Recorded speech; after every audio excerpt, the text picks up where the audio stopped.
সাবধান হও তোমার শেষ আমলের ব্যাপারে। তুমি জানো না কখন তোমার শেষ মুহূর্ত। তুমি কি প্রস্তুত মৃত্যুর জন্য? তুমি কি প্রস্তুত কবরের সওয়াল জবাবের জন্য? তুমি কি প্রস্তুত ভয়াবহ কিয়ামতের জন্য, হাসরের ময়দানের জন্য, হিসাব নিকাশের জন্য, আল্লাহকে জবাব দেওয়ার জন্য, মিজানের জন্য? তুমি কি প্রস্তুত চুলের চাইতে সূক্ষ্ম, তরবারির চাইতে ধারালো পুল সিরাতকে পাড়ি দেওয়ার জন্য?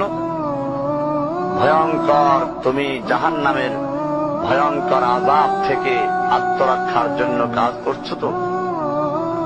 যার ইন্ধন মানুষ এবং পাথর, যার আগুন ভয়ঙ্কর উত্তাপ সম্পন্ন কালো বর্ণের, যা হৃদয় পর্যন্ত জ্বালিয়ে দেবে, এমন উত্তপ্ত পানি যা নাড়ি ভুঁড়িকে বের করে দিবে। রয়েছে খাবারের হিসাবে জাক্কুম ও গলিত পুঁজ। জাহান্নাম অসম্ভব গভীর, ভয়াল জায়গা, কঠোর হৃদয় ফেরেশতারা নিযুক্ত, যেখানে শাস্তির মাত্রা বৃদ্ধির জন্য শরীরকে অনেক বড় করে দেওয়া হবে। চামড়াগুলো জ্বলে যাবে, বের হতে চাইবে, বের হতে পারবে না। মৃত্যুকে ডাকবে, মৃত্যু আসবে না। ভয়ঙ্কর শাস্তি যা অনন্তকাল ব্যাপী চলতে থাকবে।